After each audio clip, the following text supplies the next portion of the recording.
April 1945. Berlin is collapsing. Above ground, the city burns. Soviet artillery pounds what remains of the Reich capital. Concrete trembles, glass shatters. The empire that promised to last 1,000 years is dying in real time. Deep beneath the ruins, inside the Führer bunker, a man waits. He is no longer the figure from the roaring rallies of the 1930s. No grand gestures, no blazing speeches. His shoulders stoop. His complexion is pale, almost waxy.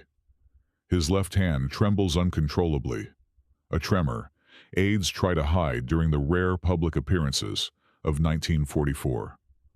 On a small table beside him lies a medical case. A doctor steps forward. Not a general, not a party official, not a strategist, a physician. His name is Theodor Morell. He opens the case with mechanical precision, ampoules, syringes, vials labeled in careful handwriting.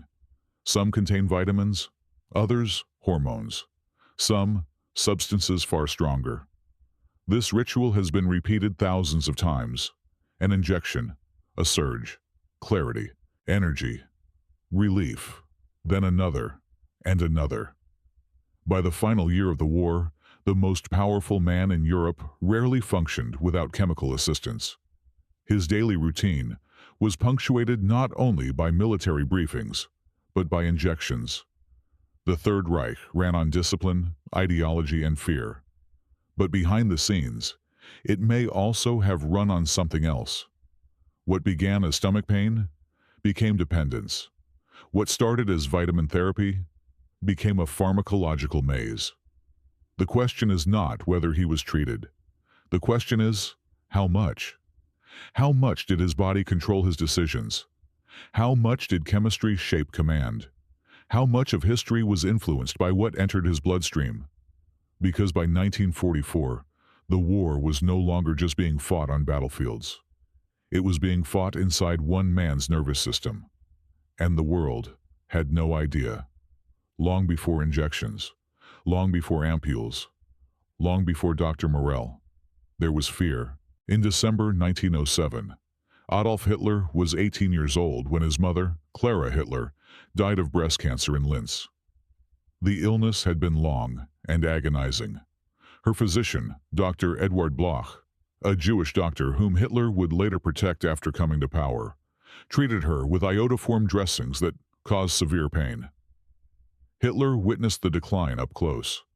Biographers have often noted that this episode left a permanent mark. Cancer, disease, bodily decay, these became deeply personal terrors.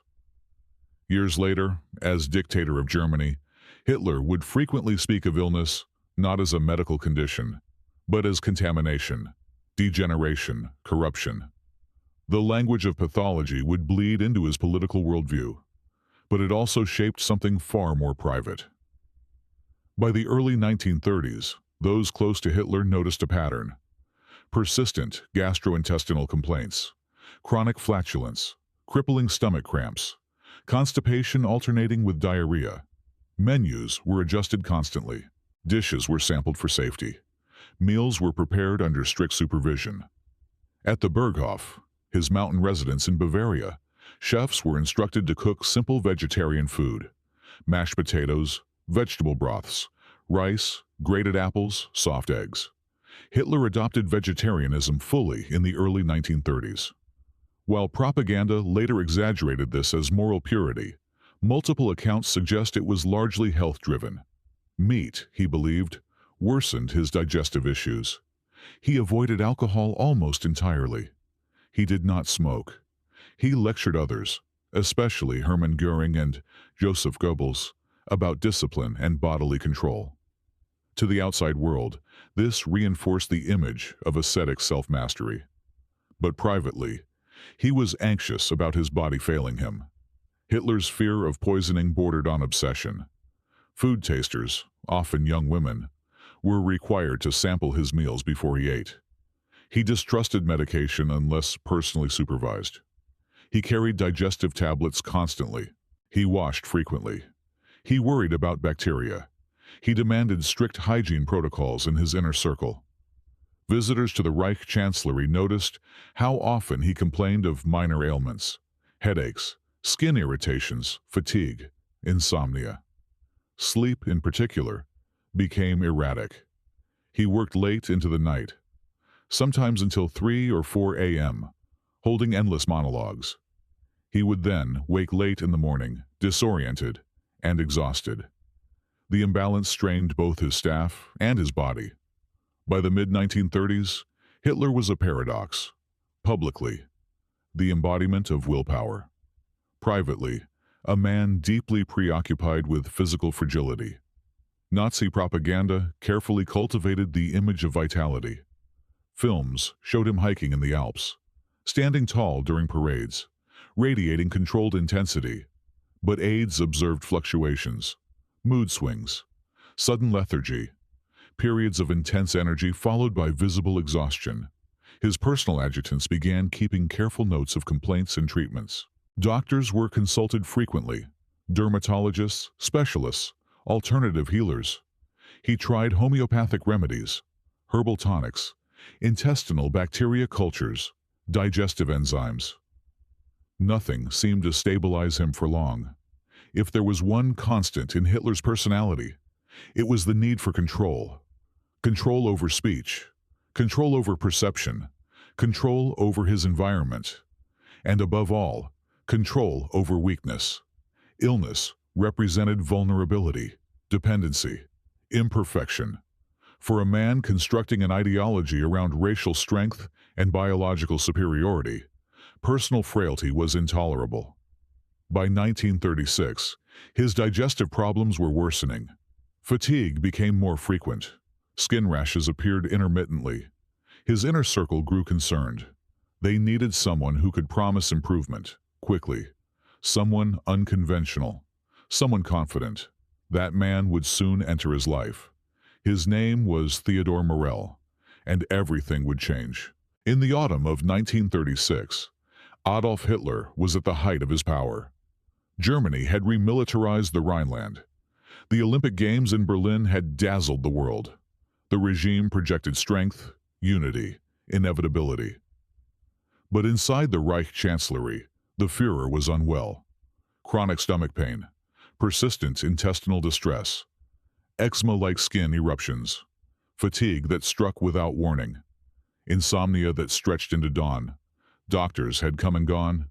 Specialists prescribed diets, tonics, rest cures. Nothing lasted. Then, through social connections in Berlin's elite circles, a name surfaced: Dr. Theodor Morell. He did not look like the image of Aryan perfection the regime promoted. Short, overweight, sweaty, with oily hair and an unfortunate body odor that several witnesses later mentioned in memoirs. Hermann Göring reportedly mocked him. Others in the Nazi leadership found him repulsive. But Morell had one extraordinary talent. He inspired confidence and patience.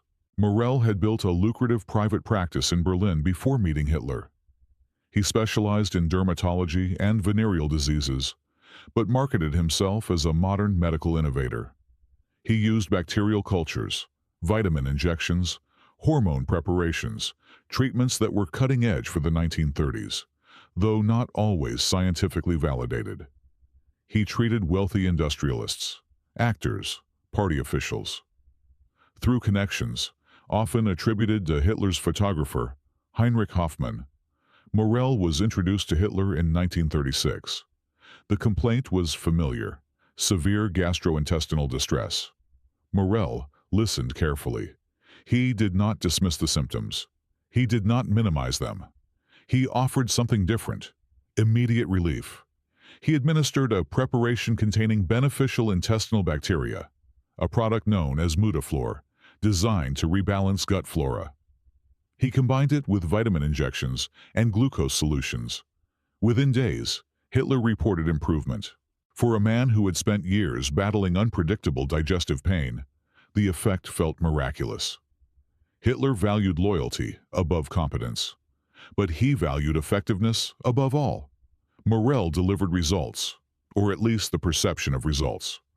By 1937, he had become Hitler's personal physician. This was no minor appointment. From that point forward, Morell had unrestricted access to the most powerful man in Germany. He traveled with him, dined with him, slept in adjacent quarters during major events. He carried a black leather medical case at all times. Inside were dozens of ampules, vitamins, hormones, glucose, caffeine derivatives, sedatives, experimental compounds from German pharmaceutical companies eager to curry favor with the regime. Morell kept meticulous notes, later recovered by Allied investigators, documenting injections sometimes administered multiple times per day. The inner circle reacted with suspicion. Joseph Goebbels privately complained about Morell's growing influence. Hermann Göring sneered at him. Heinrich Himmler distrusted him. But Hitler ignored them. He felt better, and that was enough. At first, the treatments appeared harmless. Vitamin C, B-complex injections, glucose for energy, liver extracts, mild stimulants. Hitler began to rely on the ritual itself. Morning briefings were often preceded by an injection. Long conferences, another shot. Diplomatic stress, a boost. Morell assured him these were restorative measures, strengthening, enhancing concentration. The 1930s were an era fascinated by medical progress. Hormone therapy was new and exciting. Vitamins were seen as miracle substances. Injections symbolized modern science. But as the demands of leadership increased, so did the frequency of treatment. By the outbreak of war in 1939, Morell's role had expanded beyond digestive care. He treated skin irritations with hormone creams. He addressed insomnia with barbiturates. He countered fatigue with stimulants. And Hitler never questioned the escalation. Morell understood something fundamental. Access equals power. He was present during moments no general could interrupt. He saw Hitler unguarded, pale, exhausted, anxious. He knew when the leader's stomach cramped, when tremors appeared, when headaches pulsed behind his eyes. This proximity made him indispensable. In meetings, Hitler often defended Morell aggressively. When Martin Bormann or others suggested replacing him, Hitler reportedly snapped, "I have complete confidence in Dr. Morell, confidence built on dependency." By the early 1940s, Morell's pharmaceutical arsenal had grown significantly. Among the substances he administered were Vitamultin, vitamin compounds, cardiazol, a circulatory stimulant, bromnervicet, a sedative, Eucadol, an opioid analgesic, oxycodone-based, testosterone derivatives, glucose injections for rapid energy, and, at various points, preparations containing methamphetamine derivatives, including substances related to Pervitin, widely used in Nazi Germany, especially by the military. Germany in the late 1930s was one of the world's leading producers of synthetic drugs. Methamphetamine was legally available and marketed as a performance enhancer. It was not viewed with the stigma it carries today, but dosage matters. Frequency matters. Dependency creeps quietly. By 1941, those around Hitler noticed something. His energy could surge dramatically, intense, rapid-fire monologues lasting hours. Then, sudden crashes. Irritability intensified. Decisions became more impulsive. Rage flared unpredictably. Correlation does not equal causation. Historians debate the extent to which medication influenced his mental state. But one fact is indisputable. The injections were increasing.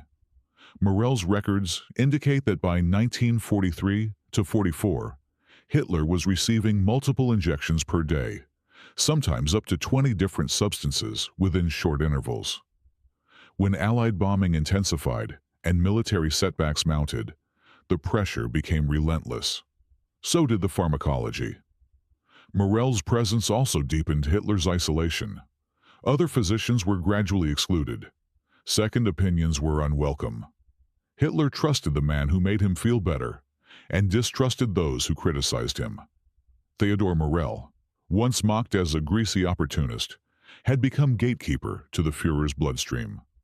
and therefore indirectly to his state of mind. By late 1944, visible tremors in Hitler's left hand were difficult to conceal. Footage from newsreels shows subtle shaking during public appearances. Was it Parkinson's disease? Some historians argue yes. Others point to medication side effects. Morell increased stimulant injections to combat lethargy. He increased sedatives to counter insomnia. Each solution created a new imbalance. Each imbalance required correction. A feedback loop had formed. The leader of the Third Reich, architect of total war, now depended on a private chemical regime managed by one man. And that man was neither a general nor a strategist. He was a doctor with a syringe. Morell did not just treat Hitler. He adjusted him, stimulated him, sedated him, stabilized him, destabilized him. He did not merely heal symptoms, he calibrated performance. Morell didn't just treat Hitler. He chemically engineered him. Power requires stamina. War requires endurance. And by the early 1940s, Adolf Hitler was expected to possess both in superhuman quantities. Briefings lasted for hours. Military maps covered entire walls.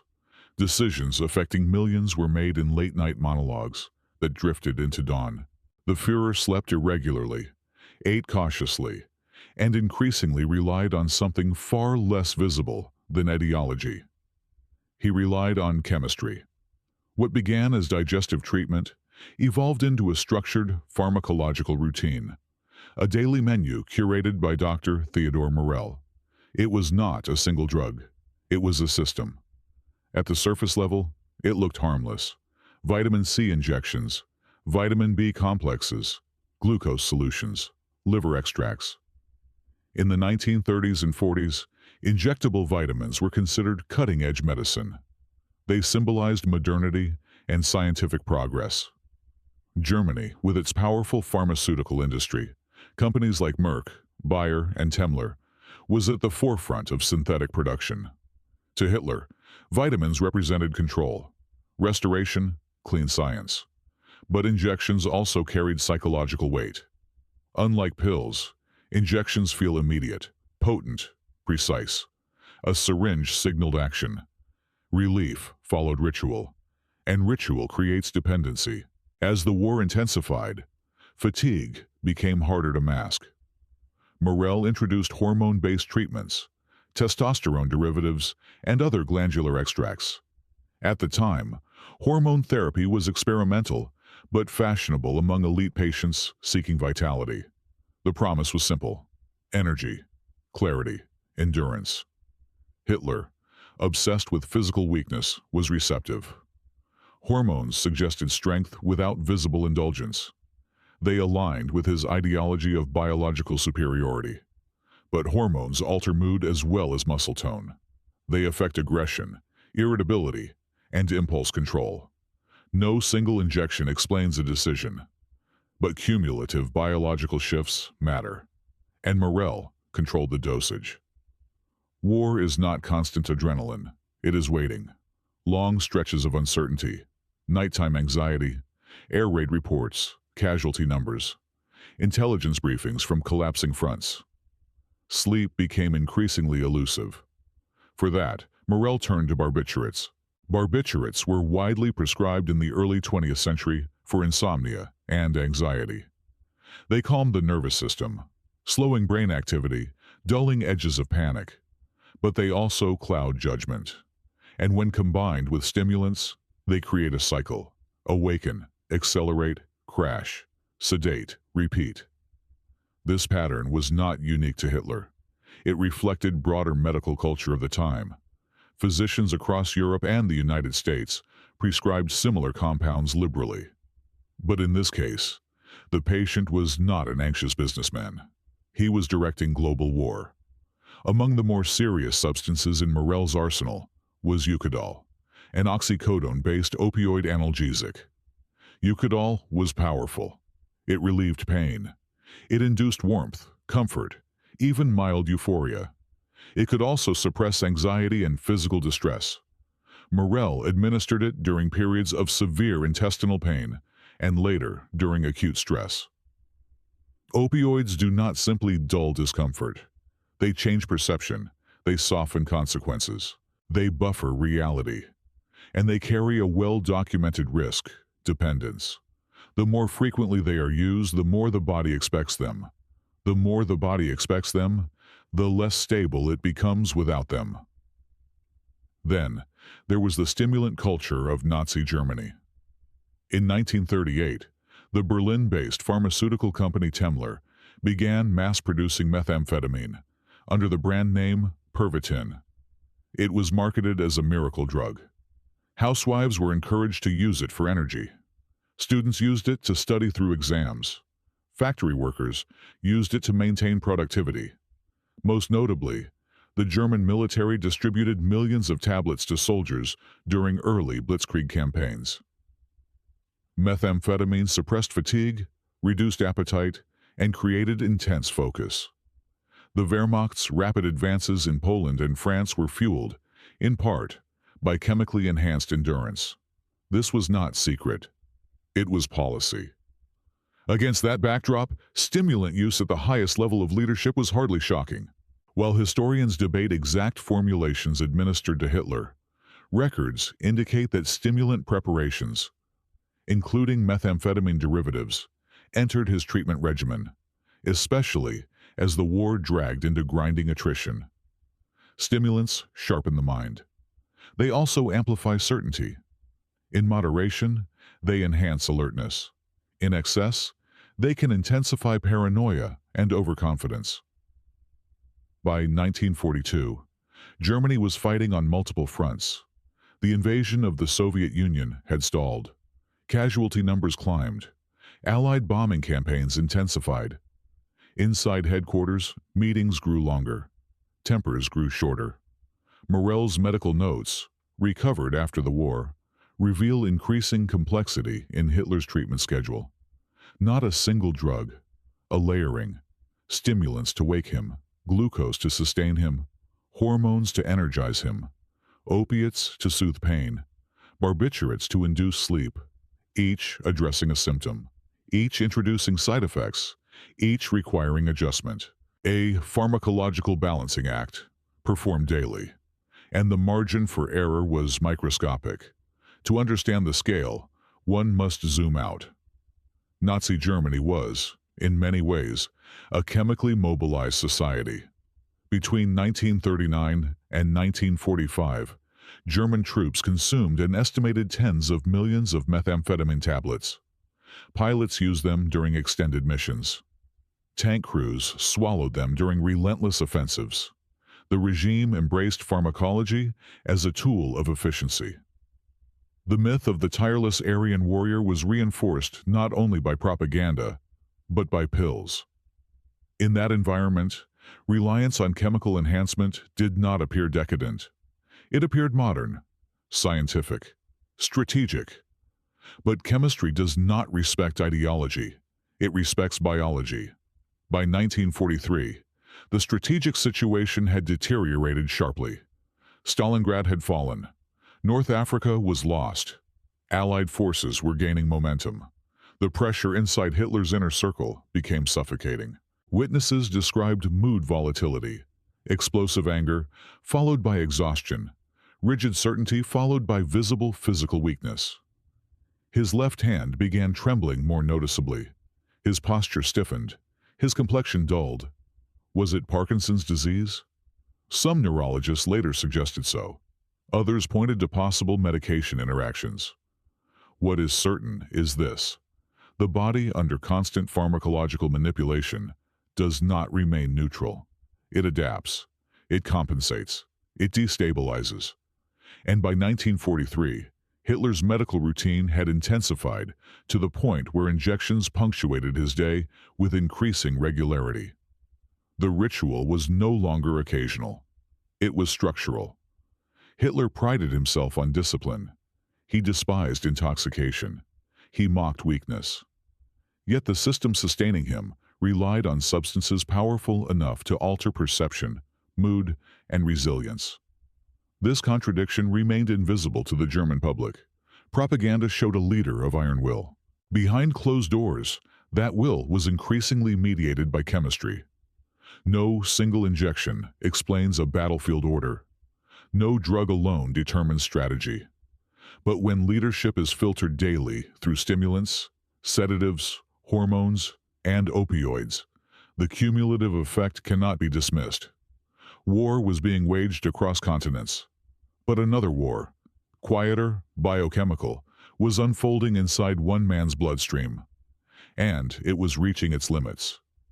By the time the war turned decisively against Germany, the signs were no longer subtle.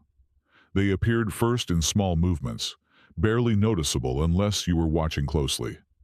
In newsreel footage from 1944, Adolf Hitler's left hand trembles. At times it is tucked behind his back. At other moments, he grips a table edge to steady it.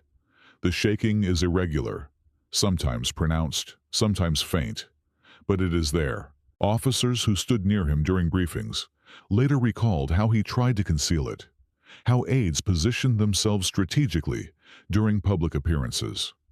The man who once stood rigid and theatrical before roaring crowds now leaned forward slightly, as if gravity itself demanded negotiation. Was it Parkinson's disease? Some post-war neurologists believe so, citing rigidity, tremor, and slowed movement. Others have argued that prolonged stress, combined with heavy medication, may have intensified or mimicked neurological symptoms. What matters is not the label. What matters is the trajectory. By 1943, the body that had once endured marathon speeches and endless meetings began to show strain. The tremor was only one symptom. There were mood swings. Witnesses inside the Führer headquarters described sudden explosions of rage, shouting that could last minutes, sometimes longer. Followed by visible exhaustion, he would slump into silence, eyes unfocused, as if energy had drained instantly from his frame. The emotional volatility did not mean incoherence. He remained capable of structured argument. He could still dominate a room. But the rhythm had changed. Certainty hardened. Tolerance narrowed. Contradiction became provocation. As Germany's military position deteriorated after Stalingrad in early 1943, Hitler's strategic thinking grew increasingly rigid. Generals who recommended tactical withdrawals were dismissed or ignored. The idea of retreat, even when militarily rational, felt unacceptable. Withdrawal signaled weakness, and weakness, to Hitler, was intolerable, whether in a body or an army. Those around him began to notice a pattern. The longer he remained awake, the more fixed his positions became. Meetings stretched late into the night, sometimes until dawn. He spoke in long monologues, revisiting ideological convictions, insisting on miracle weapons, predicting reversals that never materialized. Hope shifted from strategy to expectation. He clung to the belief that new technologies, V-weapons, jet aircraft, advanced submarines, would alter the balance. Reality outside the bunker grew darker. Reality inside became narrower. As the Allied bombing campaign intensified and the Eastern Front pushed westward, Hitler withdrew further from Berlin and relocated for extended periods to the Wolf's Lair, Wolfsschanze, deep in East Prussia. The complex was fortified, hidden in forest, surrounded by concrete bunkers and barbed wire. It was designed for security. It became isolation. Inside Wolfsschanze, days blended into one another. Maps replaced windows. Reports replaced observation. The world arrived in fragments, filtered through briefings and casualty lists. Hitler's physical movement became more restricted. He rarely traveled to the front lines after 1943. He relied increasingly on telephone communications and written summaries. Isolation amplifies internal certainty. When dissenting voices shrink, conviction expands. Several officers later described how Hitler's suspicion deepened during this period. He distrusted intelligence that contradicted his expectations. He suspected betrayal more easily. The failed assassination attempt of July 20th, 1944, led by Klaus von Stauffenberg, intensified that suspicion dramatically. After the bomb exploded at Wolfsschanze and Hitler survived with minor injuries, paranoia sharpened. Purges followed. Executions multiplied. Loyalty tests became harsher. Survival reinforced belief in destiny. Destiny reduced doubt. Physically, however, the strain was visible. Footage from his final public appearances shows a man aged beyond his years. His gait shortened. His posture stiffened. His complexion appeared sallow under harsh light. Those who saw him privately described trembling legs, a softening voice, periods of distraction. Dependency rarely announces itself loudly. It embeds itself in routine. Injections became part of the day's architecture, a stimulant to prepare for briefings, a sedative to force sleep, something to calm the stomach, something to counter fatigue. The cycle did not create madness. It created fluctuation. Energy surged, then collapsed. Clarity sharpened, then dulled. Confidence intensified, then narrowed into inflexibility. Under sustained stress, the human nervous system seeks equilibrium. When that equilibrium is externally manipulated, balance becomes fragile. By late 1944, the military situation was catastrophic. Allied forces had landed in Normandy. Soviet armies advanced relentlessly from the east. German cities lay in ruins. Yet Hitler continued issuing orders for divisions that no longer existed. He moved imaginary reserves across maps. He demanded counteroffensives from depleted units. This was not necessarily delusion in the clinical sense.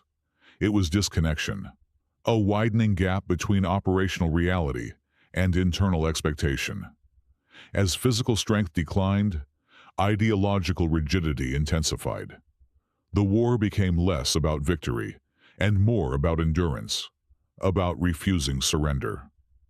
Inside the Berlin bunker, in early 1945, that trajectory reached its final stage. Gone were the vast headquarters of Wolfsschanze.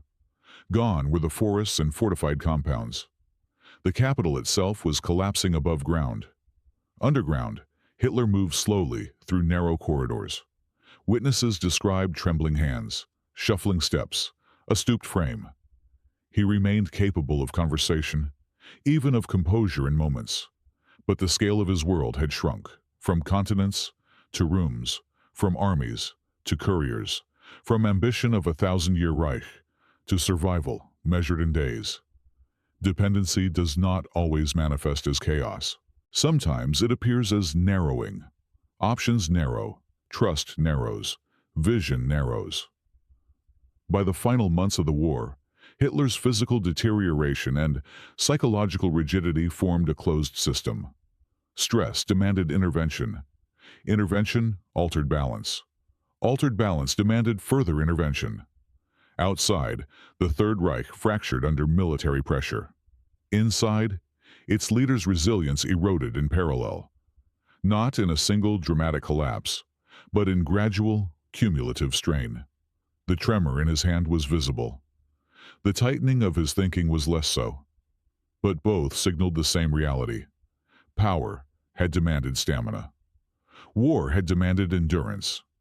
And the body, despite chemistry, despite will, despite ideology, had limits. History is rarely shaped by a single cause. Wars are not lost because of one conversation, one mistake, or one sleepless night. They collapse under logistics, resources, alliances, weather, industry, morale. And yet, at the center of the Third Reich stood one man whose authority was absolute. No parliamentary resistance, no independent military oversight, no meaningful institutional counterweight. If his judgment shifted, even slightly, the consequences rippled outward. So the question is unavoidable. Did the chemistry in Adolf Hitler's bloodstream influence the course of the war? Not in a cinematic sense, not in a simplistic one injection caused one disaster narrative, but cumulatively, gradually, structurally. By 1942 to 1943, as the Eastern Front stalled and German casualties mounted, Hitler's strategic approach hardened. Generals such as Erich von Manstein and Heinz Guderian repeatedly advocated flexible defense, tactical withdrawals to preserve forces, and shorten supply lines. Hitler increasingly refused. No step back became more than rhetoric. Entire armies were ordered to hold positions that were no longer defensible. At Stalingrad, the Sixth Army was forbidden to break out despite encirclement. Nearly 300,000 German and Axis troops were trapped. Only a fraction survived captivity. Historians debate the rationale. Some argue it was ideological, an obsession with symbolic cities bearing Stalin's name. Others cite logistical overconfidence. Others point to fear of morale collapse if retreat became policy. But what is striking is the rigidity, the unwillingness to recalibrate in the face of overwhelming evidence. Under sustained stimulant use, confidence can intensify, focus sharpens, doubt diminishes. The world feels simplified, threats manageable, outcomes controllable. In moderation, this can enhance decisiveness. In excess, it can eliminate caution. There is no document proving that a specific dose preceded a specific order.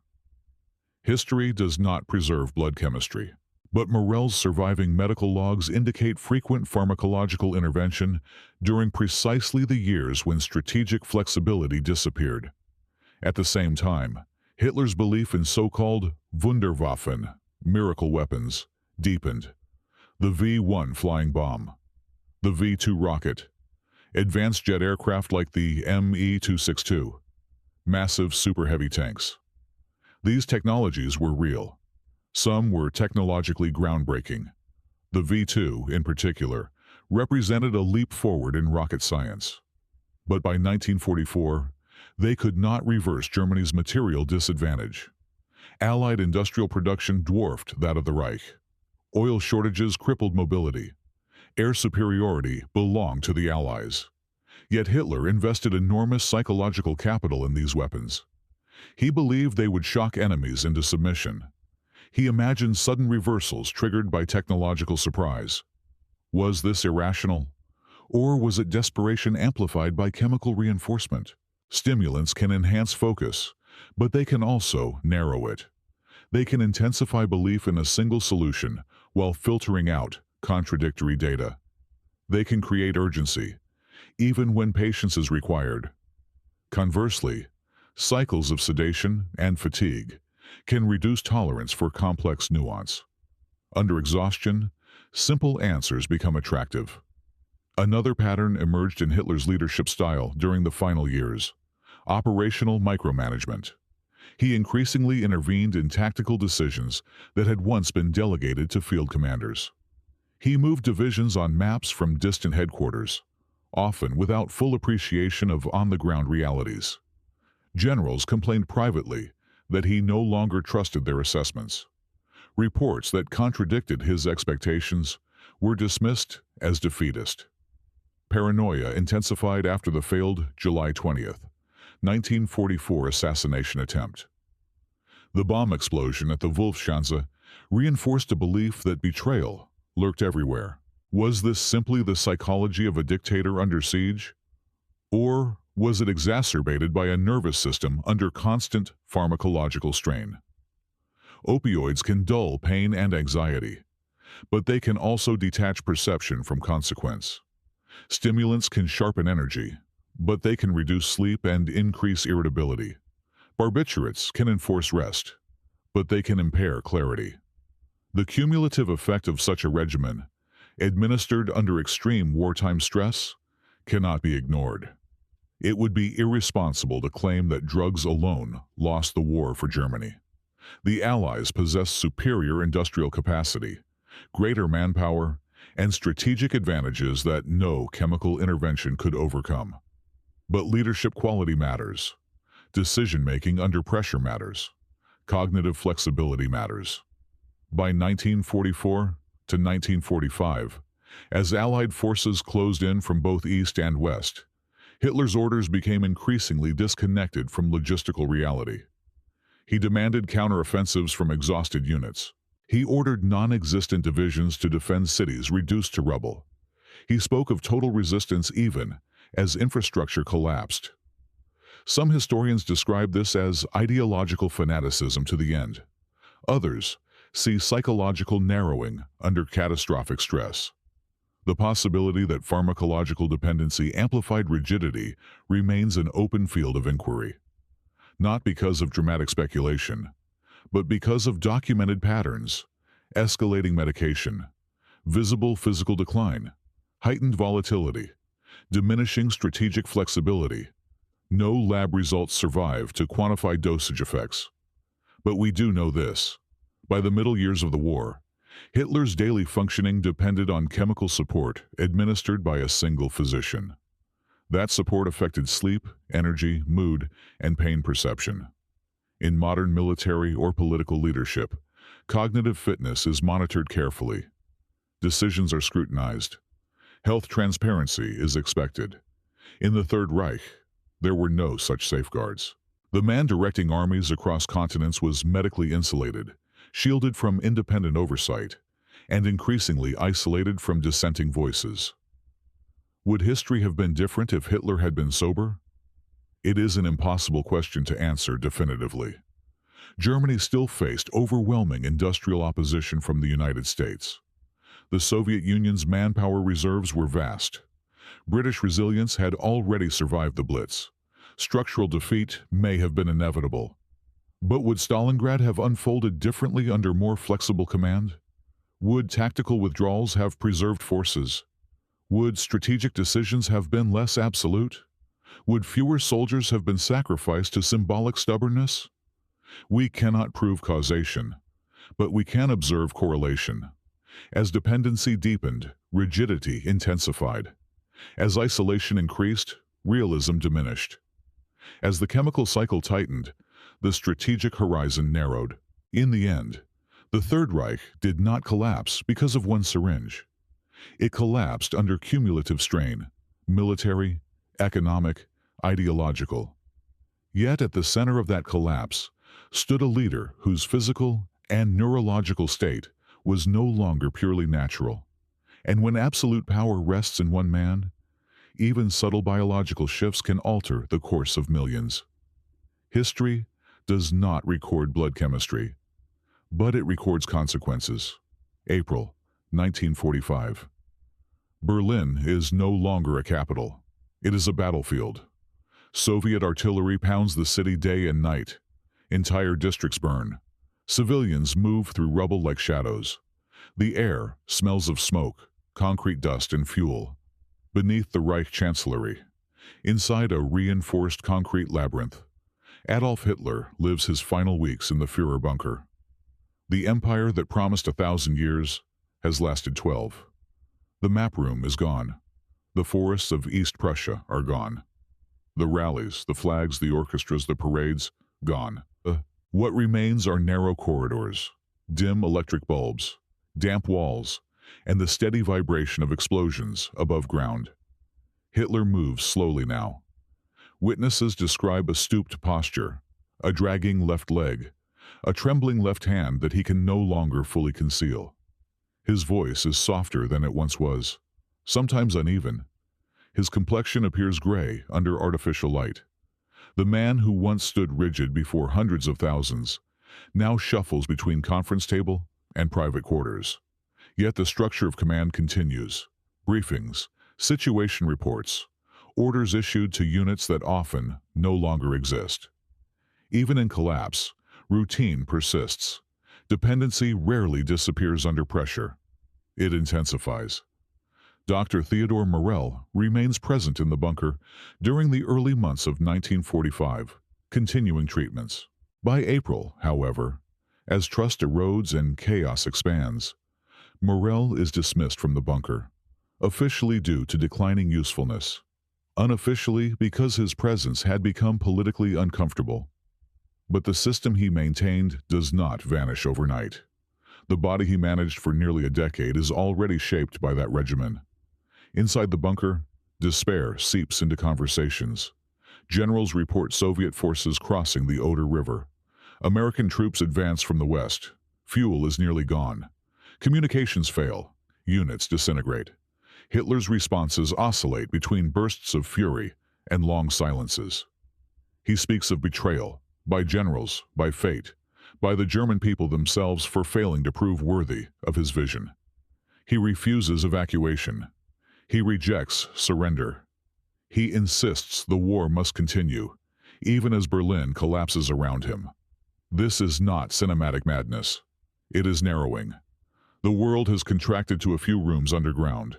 Information arrives, fragmented. Options shrink by the hour. The ideology that built the Reich centered on discipline, purity, and biological strength.